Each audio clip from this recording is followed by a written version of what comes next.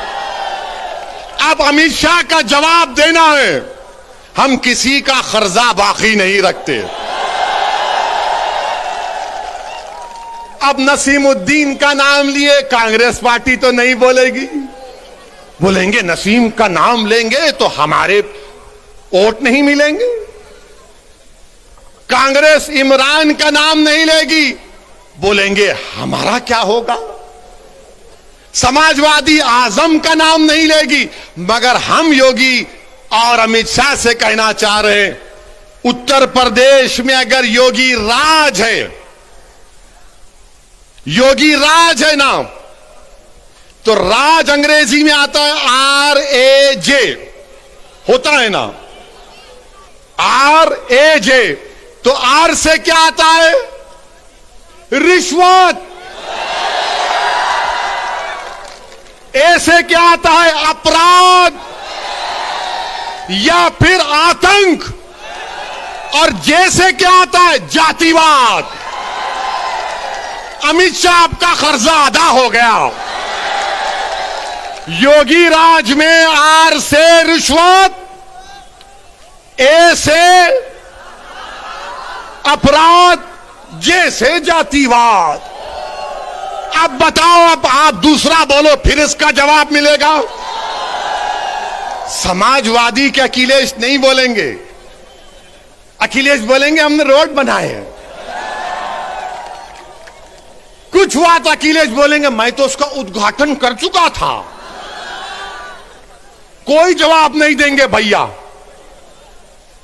यकीनन अखिलेश ने उद्घाटन किया, तुमने मुजफ्फरनगर का किया और योगी की सरकार ने एनकाउंटर पर उसका खात्मा किया। तुमने किया था ये सब। तुमने जो कुछ शुरू किया उसको बीजेपी ने मुकम्मल किया। आज मेरे अजीज दोस्तों और बुजुर्गों, यही बात हम आपसे कहने आए हैं कि आज ये बेहद विधानसभा में पीने के पानी की किल्लत है, बहुत पानी की पीने की किल्लत है। सहारनपुर कमिश्नरेट है, बस डिपो नहीं है, नालियों की सफाई नहीं होती, बरसात में पानी आ जाता है, मगर बाबा विकास की बात करते हैं। बाबा विकास की बात करते हैं। मेरे अजीज दोस्तों और बुजुर्गों, हम आपसे यही अपील करने आए हैं कि आने वाले विधानसभा और असेंबली के इंतखाबात में मजलिस का साथ दीजिए।